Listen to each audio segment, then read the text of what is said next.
Sonny's on the IFL TV in association with MTK Global. I'm in Wembley today at the Hilton Hotel for the final press conference for Arthur Abraham versus Chris Eubank Jr. With me, I've got promoter of Arthur Abraham, NISSE SAUERLAND. Got it right this time, yeah? Yeah. Got it right the first time, but you never believed me. How are you? I'm doing very well, thank you very much. Back in sunny London. I mean, I know you live here most of the time, but you're back and forth and everywhere you are. Yeah, travelling, you know, a fair bit. Of course, I live probably, where are we? Just down the road up there somewhere, but yeah, I've been away a lot lately. Arthur Abraham, big opportunity on a Saturday night. Not only will he win the IBO, but it will put him into the Super Muhammad Ali Trophy contest. It could be his little kick back into boxing. Yeah, I mean, look, if he wins this fight, you know, he's really back up there with the best of them. Eubank's a huge name, not just because of his dad, but a fighter in his own right as well. And you know, I think you know, he's got it all to do, but I think Abraham can do it. Talk to me about that tournament a little bit more. I mean, you're the main man. Oh, there's a few main men, but you're a key character in the build-up. I mean, the cruiserweights and the super middleweights are now in, 16 confirmed. I was reading the stats. I mean, I think there's like 16 losses between the lot of them. Well, we wanted to do a tournament or two weight classes with the best of the best. We feel we've done that. We've obviously, you know, a couple of names that have been excluded due to injury and also promotional contracts and being tied to broadcasters. But if you look at that cruiserweight side of it, it's you know, it's unbelievable, unbelievable. The super middleweight side as well. I think you've got two titles in there, possibly the third IBO title coming in. You've got the glitter of the Ali Trophy, which is huge, you know, to follow on and win the greatest trophy effectively. I mean, how long has this been in motion? How long have you been turning this one into it was an idea conceived by my brother and two others, probably about 4 years ago. I came on board and began developing the idea possibly 3 years ago. So there's a lot of thought behind it, a lot of getting the branding right, getting the format right, getting the, you know, just playing sort of devil's advocate and, you know, what happens here, what happens there, and you know, just making sure we've got a formula for the whole thing. Was there any boxers that you spoke to and they did not fancy it? Yeah, I mean, quite a few that surprised me. But you know, I can't go into names. But I think, you know, in the super middleweights, you know, we spoke to everyone pretty much. So it's kind of self-explanatory. Ooh, I like that. Playing devil's advocate there, aren't you? What ones are you looking forward to the most that have been matched up already? All of them, to be honest with you. I think I just like in this cruiserweights, Bredis. There's something about him. You know, he's just, I don't know how he makes cruiserweight. You know, I think he will be one to go up to heavyweight after this tournament.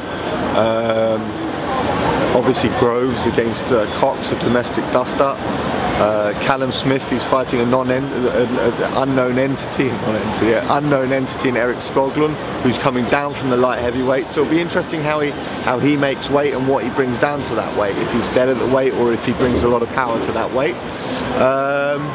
You know, there's Rob Brandt as well. You know, I've been watching a bit on him, and he's a tough guy. He was meant to be, he was Showtime's tip for Prospect of the Year this year. So let's see what he can do as well. I mean, how's it actually working out with, obviously everyone's got different promoters, everyone from different places. How's it working out with where you're going to set the fights? Well, it's quite clear. It's sort of it's down to the decision of us, and you know, we base that on quite a few different reasons, you know, just logical reasons, marketability, location, location availability, you know, so it's especially in the UK, you've got trouble with arenas quite often, you know, there's not enough of them, so and not enough of nights available and a lot of boxing on, so you have to be sort of clever with where you're placing fights and which So fights. We could have Grove versus Cox in like Finland or somewhere? No. I'm saying about logical. You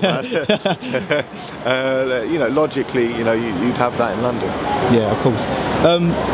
Yesterday was the second press conference for McGregor versus Mayweather. People either love it or they hate it. It's a bit like Marmite, that fight. I mean, what do you make of it? Well, I really like the show around it. I like the talking from both sides. I think Mayweather's, you know, coming out with a few good one-liners. You know, that stuff kind of gets older after a while. I want to see the fight. I will watch the fight. I'll be one of those guys who pays the money to watch the fight. It's 80 quid, so I'm coming around yours. Whether it's a question of, you know, a ping pong player against a tennis player.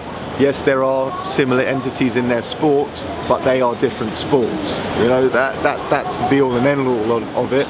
And if Mayweather fights seriously, I can't see it going past a round. No. I mean, that would be a bit of a bummer for everyone that's paid the money. Yeah, you know, in some ways, of course, I don't want to, you know, bitch and moan and whatever else, but you know, we work hard to give boxing a great name all the time, and you know, it's not a sport that sort of has a league or, you know, is promoted by a lot of people. We have to fight for our press. We have to, you know, you guys help us, of course, but then a fight comes along that captures the imagination of the absolute whole world. So having any kind of negativity around that, it affects everyone involved in boxing. Obviously, also on this card, I think we was meant to have NISSE SAUERLAND on the card, but for whatever reason, that's not happening now. I mean, what is the situation there? Yeah, I mean, he was not allowed to fight because of the British board.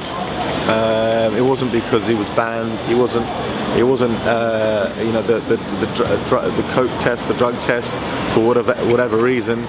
It was out of competition testing.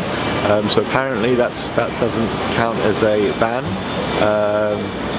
You know, listen, he'll learn from his lessons. You know, he's a young guy. He's grown up with drugs around him his whole life. You know, he found his mother dead on heroin. You know, so you know, he's not from the best areas. He made a massive mistake, and he'll come back stronger from this. Right, mate. Well, literally, it's all about Arthur Abraham for you, and for your side, I hope he does the job, and you can bring him into that tournament and make loads of money, because that's what you want. Yeah, I mean, the odds are pretty crazy. 5 to 1 I'm looking at, and you having a double? I'm not allowed to, I don't think. So, right. Slip me a 50, I'll put it on for you. Yeah, right. Alright then, well, mate, listen, thanks for watching IFL TV, and I'll catch up with you soon, alright? Cheers. Top, mate.